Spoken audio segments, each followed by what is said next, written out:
Glória a Deus. Cumprimento a amada igreja com a graça e a paz do Senhor Jesus. Amém? Vamos orar mais uma vez. Cubra a sua cabeça. Concentre-se com o Pai agora. Diga para Ele o propósito ao qual você veio a esse lugar para adorá-lo, como nós fizemos agora por meio dos louvores, também para ouvir a sua palavra, ouvir a sua voz. Senhor Deus e amado Pai, graças nós te damos, Senhor, por todas as coisas, pelo teu cuidado tão especial com cada um de nós, a nos conduzir, Senhor, neste planeta tão árduo, tão difícil, tão espinhoso. Mas o Senhor tem, Pai, mostrado o teu cuidado por cada um de nós, o teu amor, a tua sabedoria se manifestando a cada dia, Pai. Muito obrigado. Continua fortalecendo o teu povo, continua conduzindo o teu povo, que possamos continuar sensíveis ao teu Espírito Santo, que possamos continuar, Senhor, com fome da tua palavra e com sede da tua presença. Obrigado pelo teu povo que aqui está presencialmente, também aqueles que não puderam estar, Senhor, mas estão nos acompanhando agora por meio das redes sociais. Que o Senhor abençoe a cada um, abençoe este tempo. Nós oramos também de uma forma especial, Senhor, por todos aqueles que estão enfermos, nossos irmãos e também familiares dos nossos irmãos, os nossos familiares, Pai. Que o Senhor lhes dê força, que o Senhor lhes dê coragem, que o Senhor lhes dê sabedoria vindo do alto para enfrentar, Senhor, todas as dificuldades que nós temos que enfrentar nesta terra, para que possamos sair vencedores, Pai, e nos encontrarmos contigo nos céus. Tudo isso nós pedimos e agradecemos, em nome de Jesus Cristo. Amém e amém. Glória a Deus. Amados, na primeira semana deste ano, uma amada irmã nos cedeu a sua casa na praia, para que eu e minha família pudéssemos passar alguns dias ali. E nós aceitamos e foi maravilhoso do início ao fim. E teve um dia em que nós estávamos ali, nós encontramos um jogo de mesa. E nós decidimos brincar com esse jogo. Eu, Sarinha e o Tiaguinho. E como eu e a Sara já tínhamos uma certa noção das regras do jogo, naturalmente eu e ela fomos ganhando as partidas. Uma hora ela ganhava, outra hora eu ganhava e o Tiaguinho direto perdendo. Foi o tempo que nós fomos explicando as regras da brincadeira para ele. E o que aconteceu foi que quando o Tiaguinho entendeu as regras, aí ele mudou.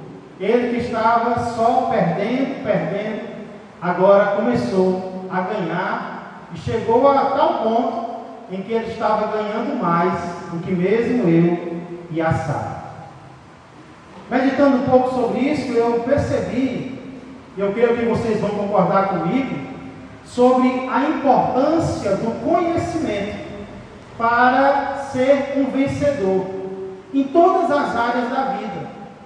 Quando nós temos conhecimento de algo, nós temos mais condições de vencermos em qualquer área da vida, seja em jogos, seja nos esportes e até na vida espiritual.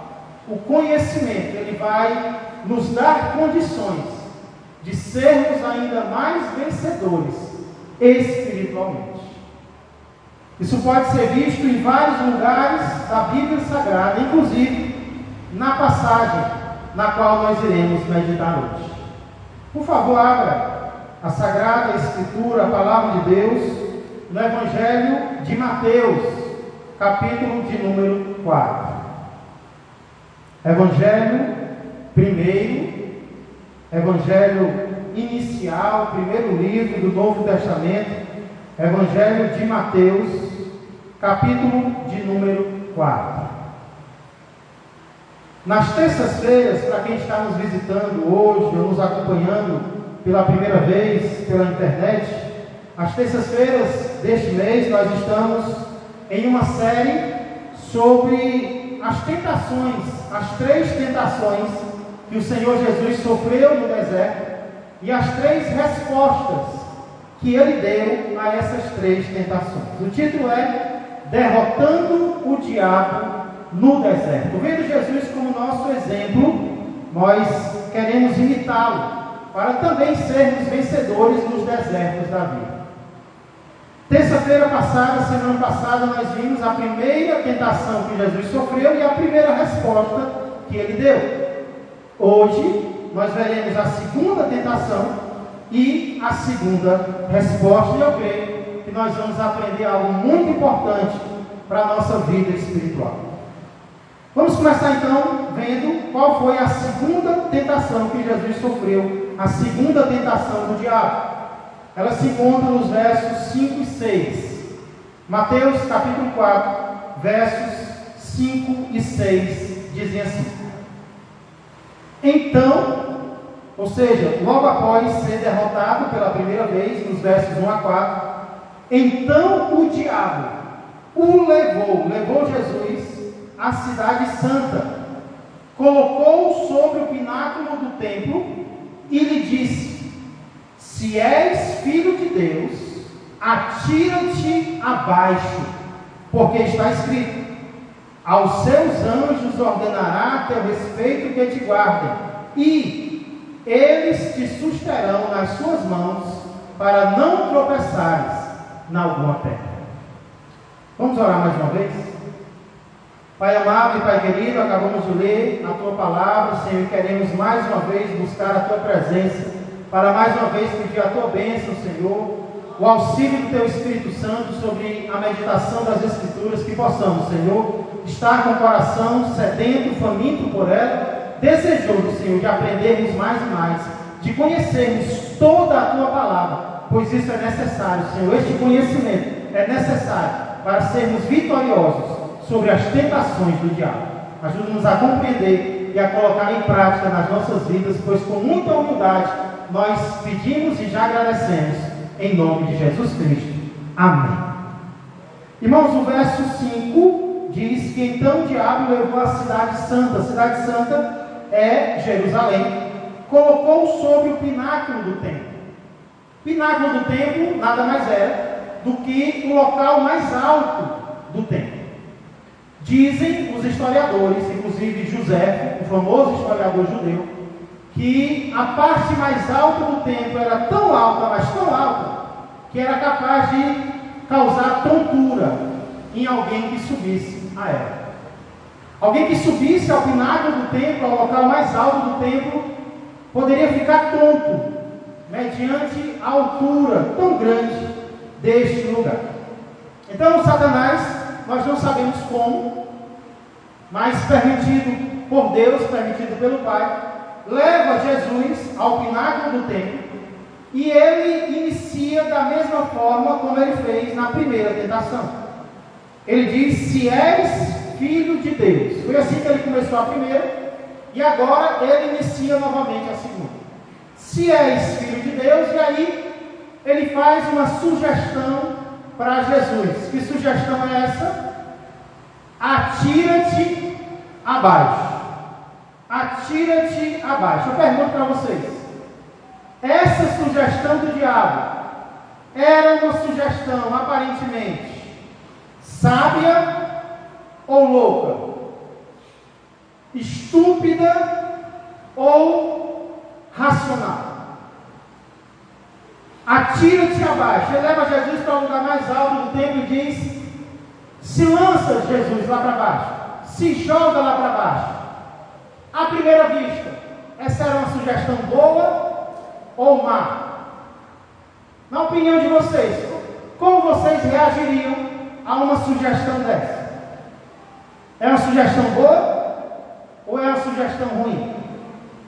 Imediatamente, nós olhamos para ela e nós pensamos: isso é loucura. Isso é loucura. Como é que o diabo tem coragem de dar uma sugestão dessa para Jesus? Ei, sabe qual é o problema? O problema é que o diabo é tão sagaz, mas tão sagaz, que ele é capaz de tornar uma sugestão ruim em uma sugestão aparentemente boa. Ou por que você acha que tem gente que chega ao ponto de tirar a própria vida? Tirar a própria vida. Parece ou não parece loucura? Parece ou não parece uma estupidez? Alguém tirar a própria vida? É claro que parece. Mas por que tem gente que chega ao ponto de tirar? É porque o inimigo tem a capacidade de fazer com que as coisas erradas pareçam certas, de fazer com que as coisas estúpidas pareçam boas. E é por isso que tem gente que faz. Obrigado. Por que tem gente que chega ao ponto de tirar a vida de outra pessoa? Por que existem seres humanos que chegam ao ponto de matar, de assassinar, se isso é algo tão contrário à vontade de Deus? É porque, apesar de não obrigar ninguém, o nosso inimigo tem a capacidade de convencer os seres humanos de que uma coisa que não presta, na verdade, é o melhor a se fazer. Olha, você está passando por esses problemas. Olha, você está endividado. Olha, a pessoa que você ama não te quer. Sabe qual é a melhor coisa que você tem para fazer? É acabar com esse sofrimento. É acabar com a sua vida. Você vai parar de sofrer. É por isso que coisas ruins acontecem. É porque o diabo tem essa capacidade. E como foi que ele tentou convencer Jesus, o Filho de Deus, de que ele deveria se atirar do lugar mais alto do templo? Ele dá uma sugestão louca dessa, mas depois, olha como é que ele tenta convencer o Filho de Deus. Se és Filho de Deus, atira-te abaixo, porque está escrito. Porque está escrito. Como foi que Jesus venceu o diabo na primeira tentação? Quando o diabo disse: se és Filho de Deus, manda que estas pedras se transformem em pães. Jesus derrotou o diabo como? Com a palavra de Deus, dizendo: está escrito, Satanás, nem só de pão viverá o homem, mas de toda a palavra que procede da boca de Deus. Jesus venceu o diabo com a palavra. Então quer dizer que Jesus valoriza a palavra. Jesus ama a palavra. Pois sabe qual é a estratégia que agora Satanás usa para vencer Jesus? A própria palavra que Jesus ama.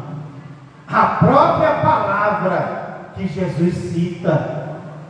E sabe qual é o texto que Satanás cita? Aquele que nas casas permanece com a Bíblia aberta nele. Qual é? Quem aqui nunca teve uma Bíblia aberta no Salmo 91, versos 11 e 12? Ai, Jesus, você conhece a palavra? Ai, você ama a palavra? Você quer viver pela palavra? Então se joga de cima para baixo, porque na palavra está escrito que os anjos vão te proteger. O Pai não vai permitir que você se esborrache no chão. Vai lá, Jesus, cumpre a palavra, vive a palavra, segue a palavra. Irmãos, olha o que o diabo é capaz de fazer na minha vida e na tua vida, para nos levar a pecar contra Deus. O diabo é capaz de usar a própria Bíblia, a própria palavra. E aí? E agora, Jesus? Como é que Jesus responde a uma tentação como essa? Se parece que ela está embasada na palavra de Deus, se parece que o correto a fazer é realmente pular para que o pai mostre o seu amor pelo filho, para que o pai proteja o seu filho de cair no chão? É a resposta de Jesus que nós precisamos ver agora, no verso de número 7. O diabo tenta Jesus citando a própria palavra, Salmo 91, conhecidíssimo. O próprio Jesus deveria conhecer.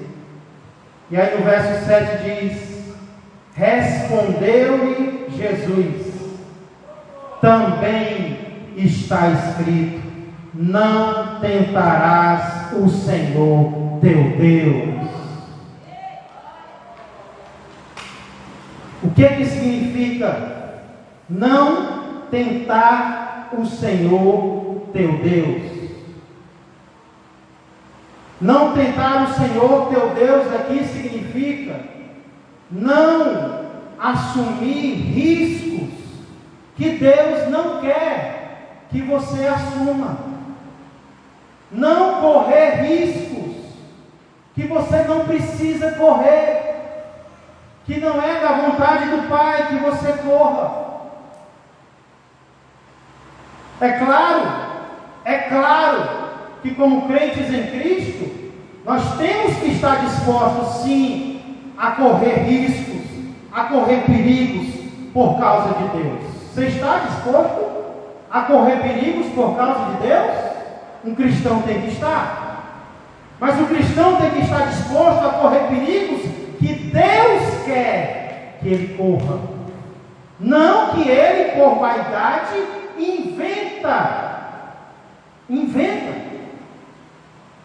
Por exemplo, eu não sei quantos de vocês já assistiram uma filmagem real de um pastor, se não me engano, norte-americano, que diante de uma igreja pequena pregava com uma cobra enrolada no seu pescoço. E eu imagino a angústia daquela igreja ao ver um homem de Deus sincero pregando a palavra, mas desafiando a natureza com uma cobra enrolada no seu pescoço. Uma cobra venenosa. E tudo corria muito bem, obrigado. Até o momento em que ele faz um gesto brusco e a serpente rapidamente dá uma picada nele. A igreja fica desesperada. Mas o pastor, como se nada tivesse acontecendo, continua pregando, crendo que Deus vai curá-lo. Vocês vão ver como Deus vai me curar. Deus vai me curar agora. Ele é poderoso. E sabe o que acontece? Aquele pastor morre ali, diante da igreja. Não tentarás o Senhor teu Deus. Se nós fôssemos trazer para os dias de hoje, nós poderíamos aplicar na situação que estamos vivendo, uma pandemia, tirando várias vidas. E aí um crente poderia dizer: não, mas Deus me protege, eu não preciso tomar nenhum cuidado. Não preciso me distanciar, não preciso usar máscara, não preciso usar álcool gel, porque Deus me protege. E eu tenho visto vários homens de Deus morrerem por causa disso. Deus pode nos proteger de qualquer mal? Pode. Mas outra coisa é eu assumir o risco que Deus não mandou eu assumir e querer obrigar Deus a fazer o que Ele não prometeu que ia fazer. Isso não vem de hoje, irmãos. Isso não vem de hoje. Pessoas estão brincando com o perigo há muito tempo. Inclusive diz a tradição, não está na Bíblia, mas diz a tradição que um certo Simão Mágico fez exatamente aquilo que Satanás tentou Jesus a fazer. Diz a tradição que ele subiu no local mais alto do templo e, para mostrar que ele era alguém de Deus, pulou lá de cima. E sabe o que aconteceu? Ele morreu. ele morreu. Não tentarás o Senhor teu Deus. O que Satanás queria era que Jesus testasse o seu Pai, correndo o perigo que o Pai não havia dito para ele correr. Mas sabe o que Jesus fez?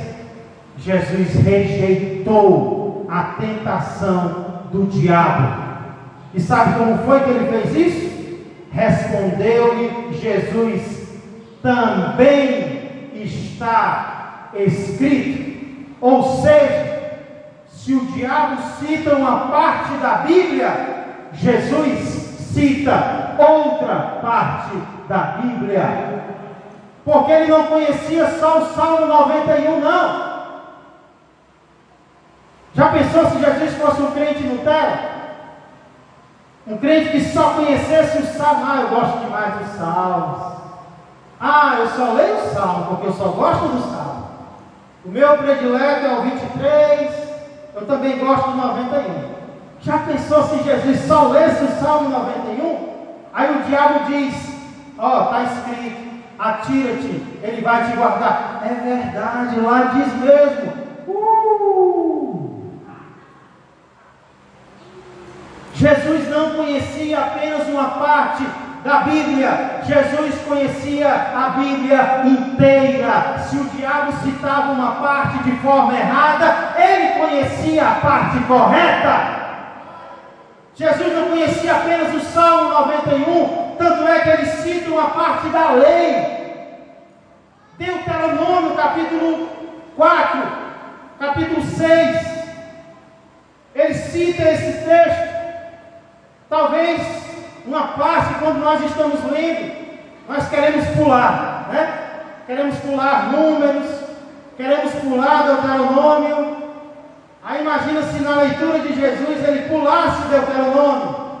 Aí ele tinha pulado no tempo também. Mas ele não pulou, ele leu, ele conhecia, por isso ele citou. E é isso que nós temos que ter. Um conhecimento não apenas de uma parte da Bíblia, a nossa parte predileta, mas de toda a palavra de Deus, para vencermos o diabo. Porque o diabo vai usar um texto aqui, vai usar um texto acolá, e se eu não conhecer a Bíblia por inteiro, eu não vou vencer o diabo vai me vencer.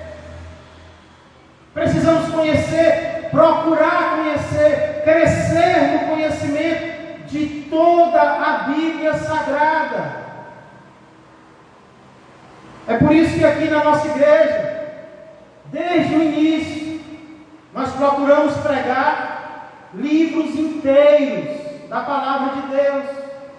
Não apenas algumas passagens aqui e outra acolá, não. Por quê? Porque nós, como crentes, como seguidores de Jesus, precisamos conhecer não apenas algumas partes da Bíblia, mas a Bíblia inteira.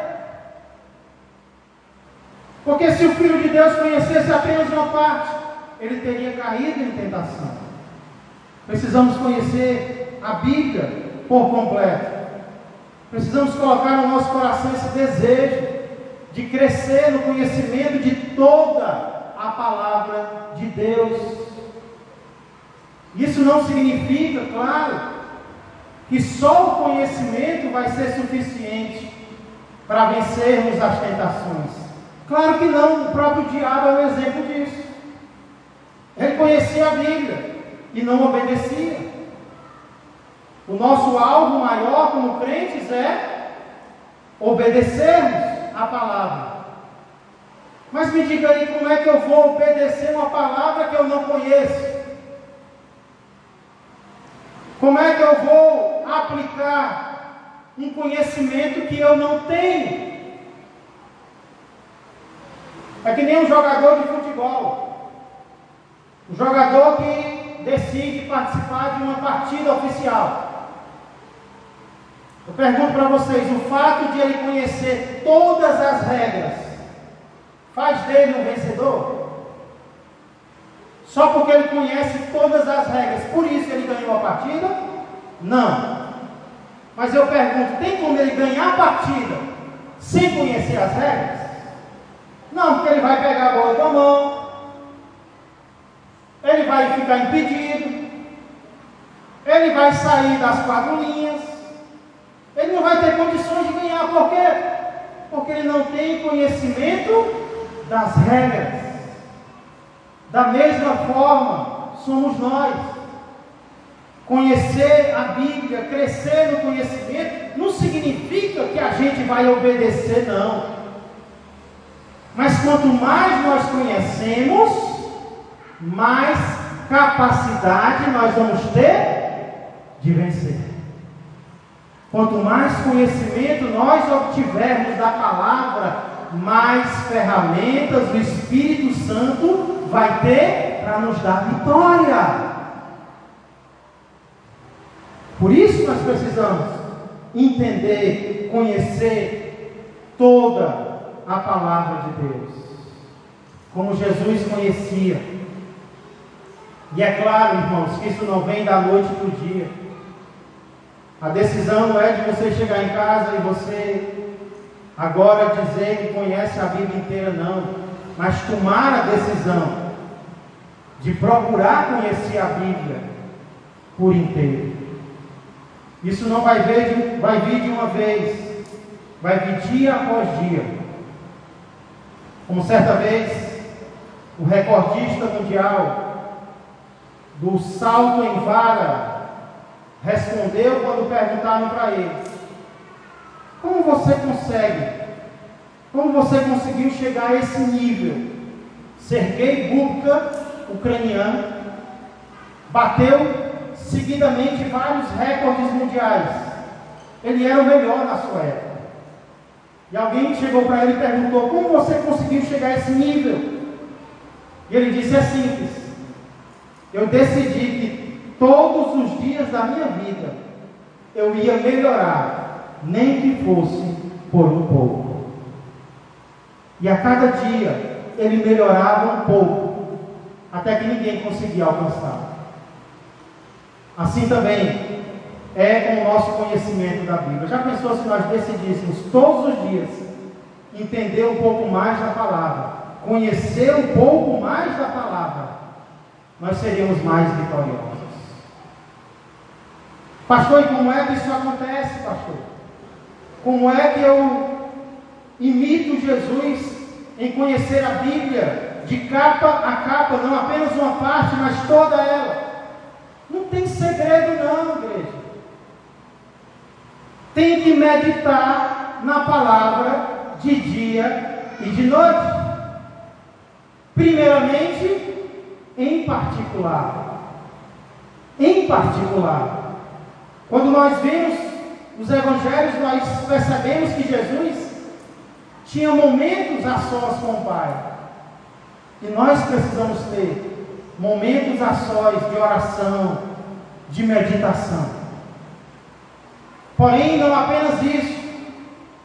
Se nós quisermos conhecer mais da palavra de Deus, de Gênesis a Apocalipse, nós precisamos não negligenciar os cultos, as reuniões, as meditações em grupo. Porque é claro que Jesus não negligenciava o estudo particular dele. Mas nós vemos que a cada dia mais pessoas estão achando que podem viver orando sozinhas, lendo a Bíblia sozinhas, e não tem problema nenhum. Mas o próprio Jesus, ele procurava estudar a palavra de Deus em público. Jesus procurava estudar a palavra de Deus em grupo, desde os 12 anos de idade. Vem comigo para o que está escrito lá no Evangelho de Lucas, capítulo de número 12. Olha o que Jesus fez quando mal completou 12 anos de idade. Lucas capítulo 2, versos 41 a 47.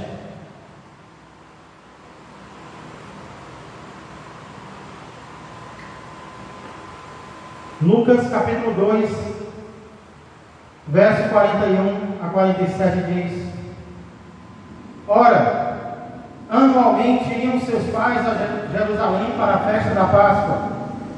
Quando ele atingiu os 12 anos, subiram a Jerusalém, segundo o costume da festa. Terminados os dias da festa, ao regressarem, permaneceu o menino Jesus em Jerusalém, sem que seus pais o soubessem. Verso 44.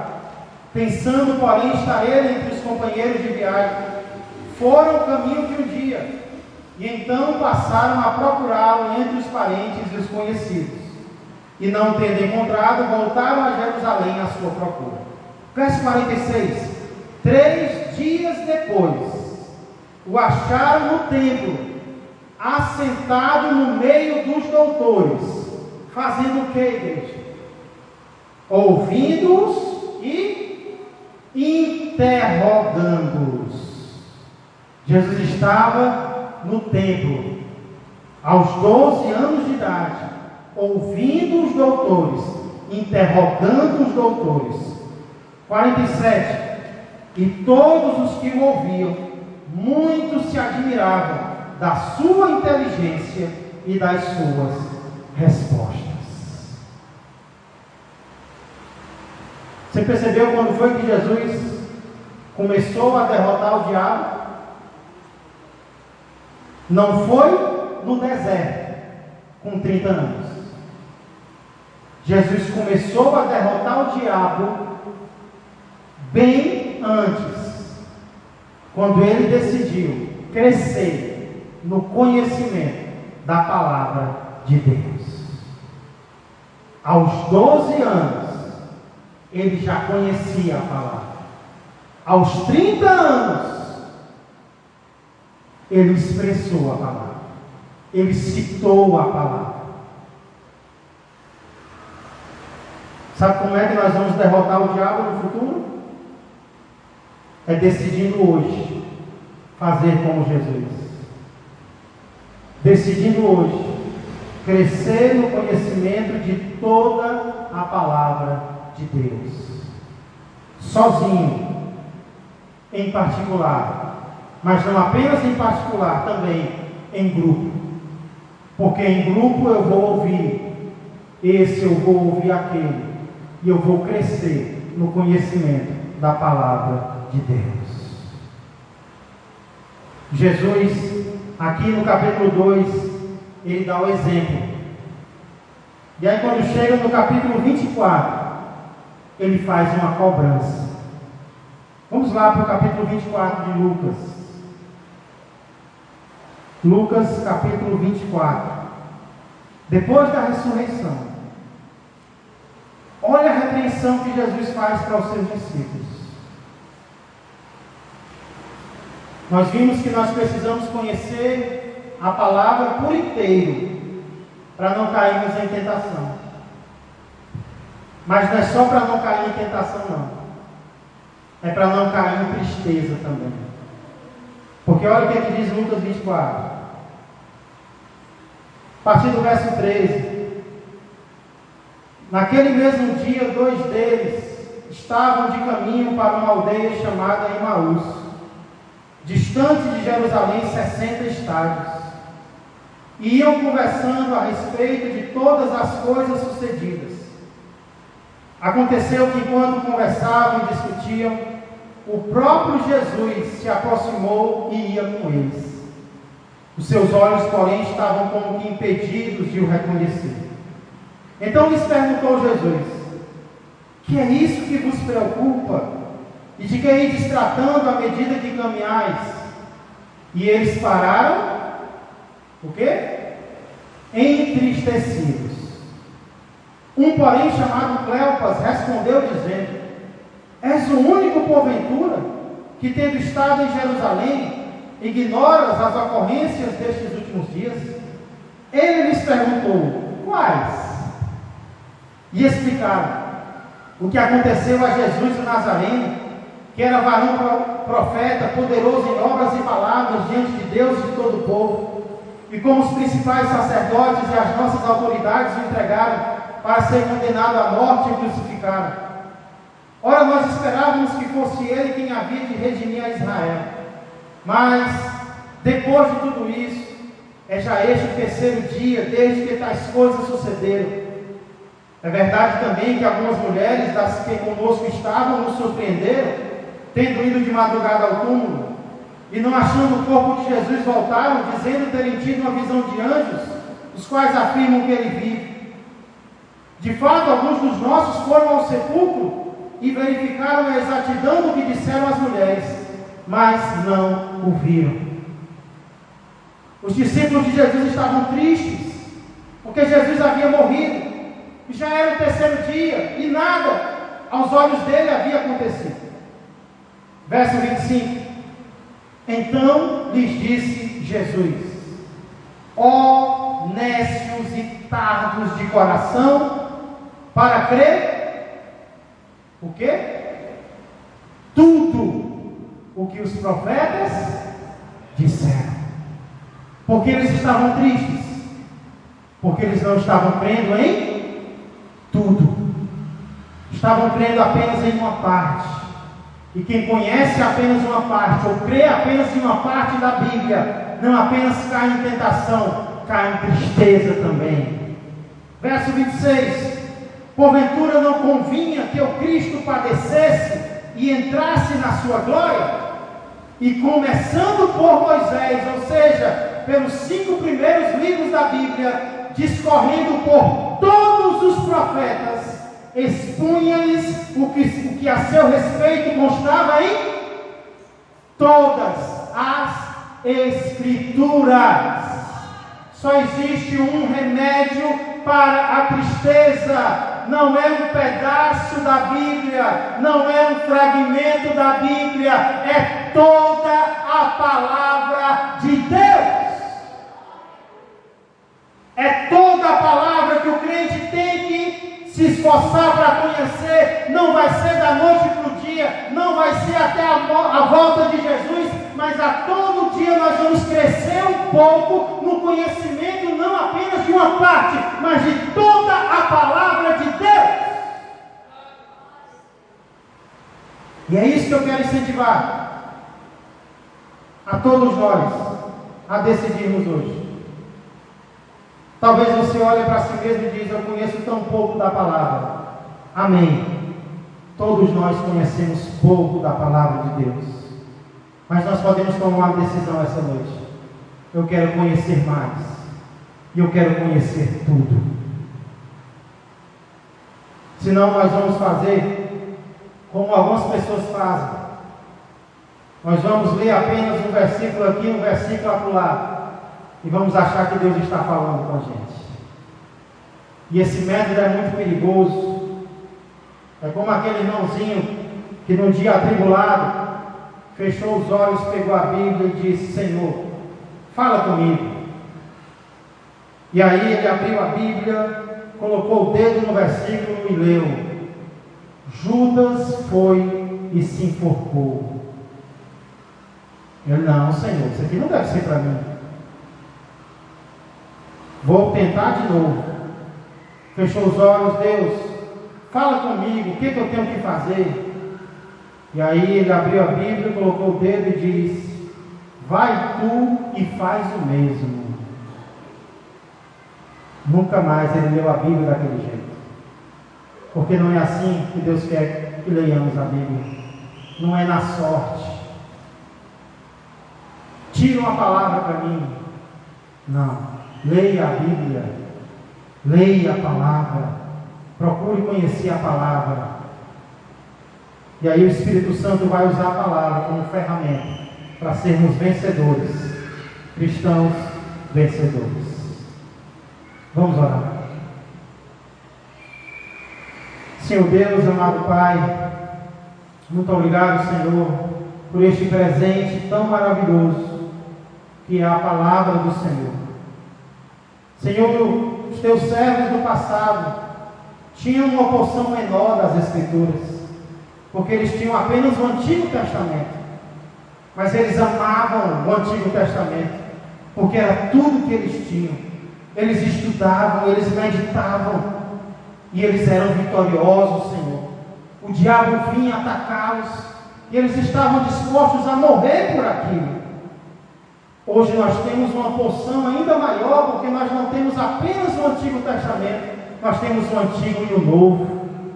Então agora, Senhor, o nosso privilégio é maior, mas a nossa responsabilidade também é maior.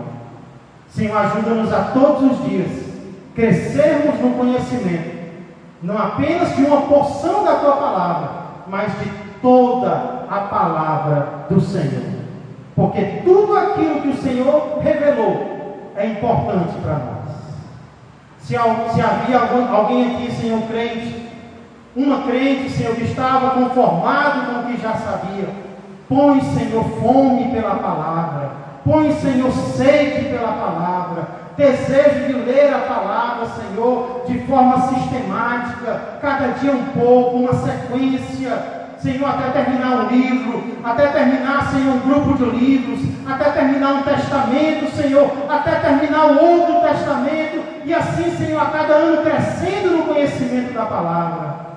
As estratégias mudam, os métodos mudam, mas, Senhor, que possamos seguir o exemplo do nosso Salvador Jesus Cristo. Ele disse: também está escrito. E nós queremos ter essa condição, Senhor, de dizer também. A palavra diz isso, mas a palavra também diz isso. Deus também fala isso em outro lugar, e é isso que nós devemos seguir. Ó Deus, ajuda o teu povo a ser mais e mais vitorioso, não na nossa própria capacidade, mas na capacidade que vem do nosso Senhor e Salvador Jesus Cristo, no nome de quem eu peço e já agradeço. Amém, amém e amém. Glória!